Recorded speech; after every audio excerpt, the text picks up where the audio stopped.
Chapter 4. Later, when they came back home to Sandavire, his father came into his room and told him to try not to worry. Sometimes, when adrenaline hits the body, people say all sorts of things that they don't mean in the heat of the moment. Anyway, he said, just think how badly you would have turned out if you'd had that pig of a father raising you.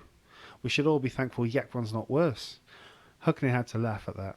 He loved his father, and it was moments like this that he knew he wouldn't trade him for anyone else in the world. As tradition dictated, the tournament was held the weekend before the coronation of the Lightbearer. The week leading up to the coronation felt like the longest week of Hogni's life. Every day the intimidation factor was cranked up by another 2 notches by Yekvan and his friends. In between classes, Hogni felt like he was in a race to get to his next class without being accosted by them. To make matters work, his rock, Beinter, seemed to be getting on famously with Yekvan. It seemed as though every time Hogni turned up to class, he would come in and there would be Beinter and Yekvan chatting, both smiling from ear to ear. When he actually got the chance to ask her about it, she just assured him that Yekvan was actually not that bad when you got to know him better. She told him that Yekvan has also apologised to her for his harsh words that he'd said to Hogni the weekend before. When she told him that, Hogni looked over to Yekvan to find that his gaze was already on him, and there was a smile on his face that didn't seem to suggest any idea of friendship whatsoever. Things got so bad that at the mere mention of the Lightbearer ceremony, people would laugh at him. The tension in school meant his only comfort came in the form of his daily lunchtime and after-school training sessions with Svasht, who was pleased to see that Hogni was progressing rapidly, which Svasht said he had expected from the future Lightbearer. As they both did the complimentary questing and answering dance forms of the Veil of Tears, then reversed their roles, the ribbons on their limbs flew around them as quickly and gracefully as was humanly possible. The words of encouragement spoken by Svasht gave Hogni some comfort, but then he would find himself reminded of the look in Yekvan's eyes, and the feeling of reassurance quickly faded. The day before the ceremony, everything changed. Hogni went to class in the afternoon and sat beside Beinter, who unusually was wearing shades in class. Hogni had been used to seeing her empty chair beside him for the last week, was happy to see his oldest friend waiting for him rather than her hanging on every word that Yekvan said, or arriving too late for them to chat. She'd even taken to walking to and from school with Yekvan as well. "So, how are you? I feel I haven't seen you in ages," Hogni said, his tongue tripping over itself. She was quieter than usual, and she seemed to stifle a sob. He reached out a hand and removed the sunglasses. She was crying quietly, tears raining down her face, and there, glaring at him, was a black eye. Oh my God, what happened?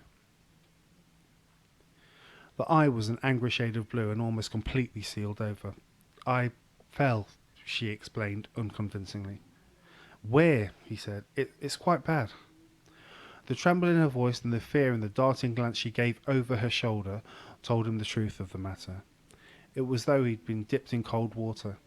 He stood up, turned around, looking at Yekvan. In a voice he didn't recognise his own, he said, "What did you do?" Most of the class carried on as they were, not paying any attention.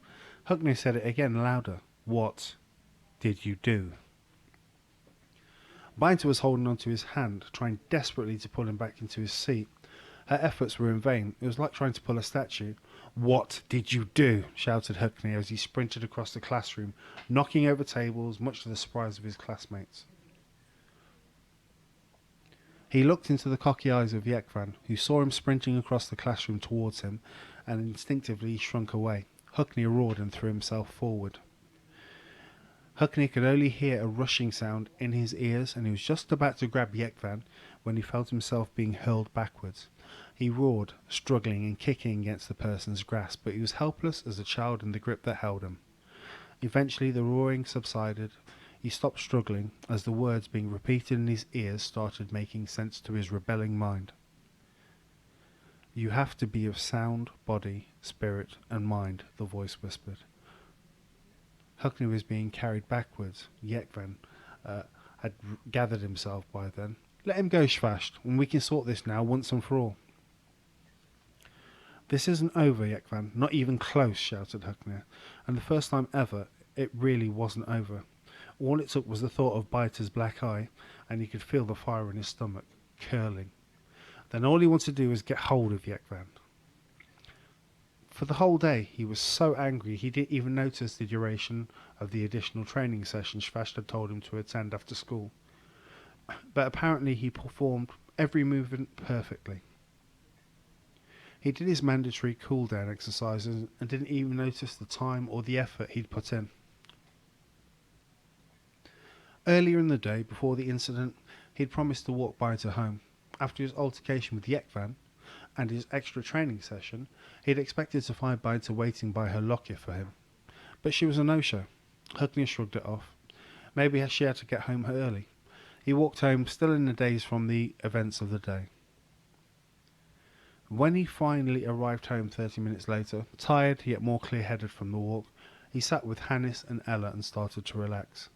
He felt more like himself. It seemed that by closing the house door, he'd also put a distance between him and the problems of the day. He was glad to be home, and so his mood improved.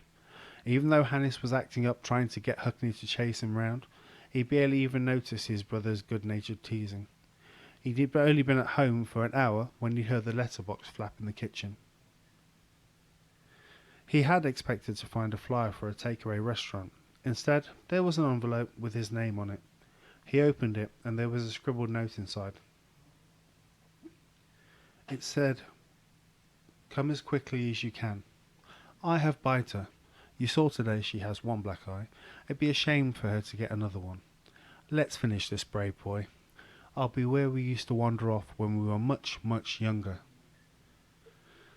Hugni crushed the letter in his hands, ran into his room, changed into t-shirt, jeans and trainers, sprinted for the door. He shouted to his mum, "See you later, Mum. Just going to see Biter," which wasn't an outright lie at least. It took him 10 minutes of hard riding on his bike to get to the clearing of his youth where he and Yekvan, without the watching eye of Yekvan's father, would climb trees or go swimming in the freezing waters that came off the mountain. Hugni could see them as he got closer, and they could see him coming down the mountainside anyway, so there was no time to think of consequences or even work out a strategy. Come to think of it, he didn't know any strategies anyway, and he was far too angry to do anything apart from barrel straight into them and take his chances. He felt so sick he just wanted to hurt someone, and even feel some pain. He vowed he would give as much as he got. He stopped about 12 feet from the group, and he saw Biter. She still had only one black eye. He'd arrived in time. Yekvan said to Liva and Chris, who held Biter by the arms, "If he runs off, give her another black eye." Looking back to Huknir, he started to smile cruelly. "It's time for you to acknowledge who I am and what you are."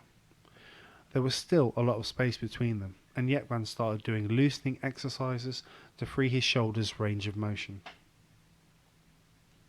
Huknir didn't know what to do, so he ran through the Vale of Tears stretches, then stood up.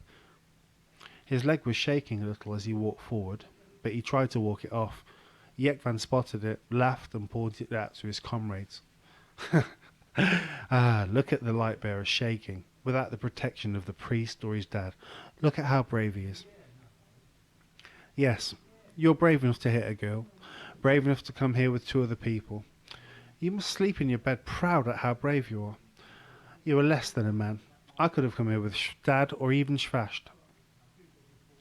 At the mention of Shvasht, Yekvan stiffened and paled.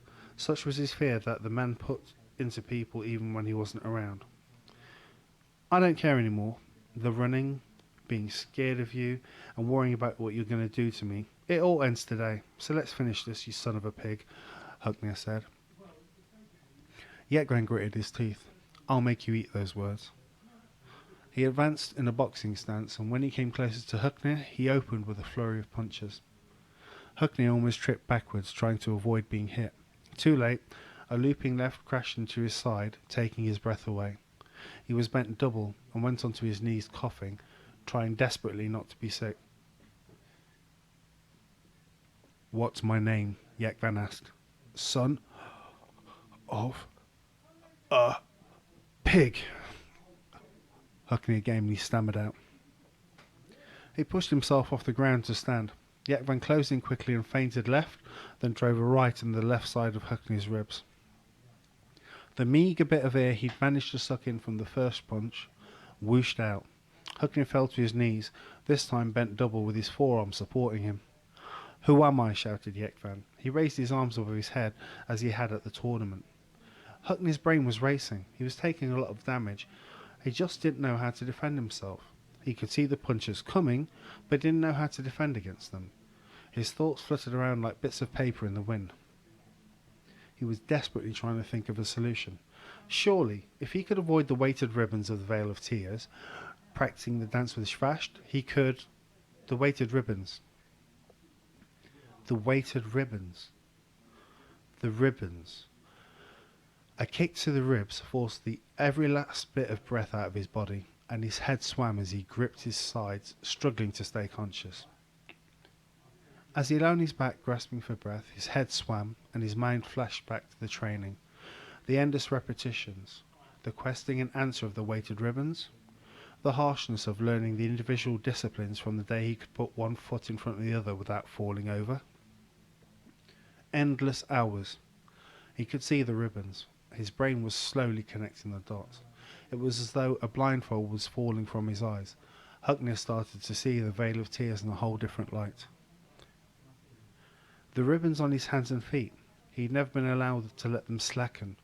The hardship of keeping the ribbons flowing, the countless failures of weights hitting shins, his back, and even his face, as his mind continued to force itself to make the connections about the dance that he'd been learning. Right now he couldn't even think about getting up quickly, but in the quietest voice, barely audible, he said, "If you leave now, I'll let you walk away." Every word was agony, as though they were hot coming out of his body. Yekvan looked at him and said, "What's my name?" and tried to stamp on him. Hogni rolled automatically. He wasn't seeing a leg. He was seeing a questing ribbon, but 100 times slower. Yekvan stamped the ground.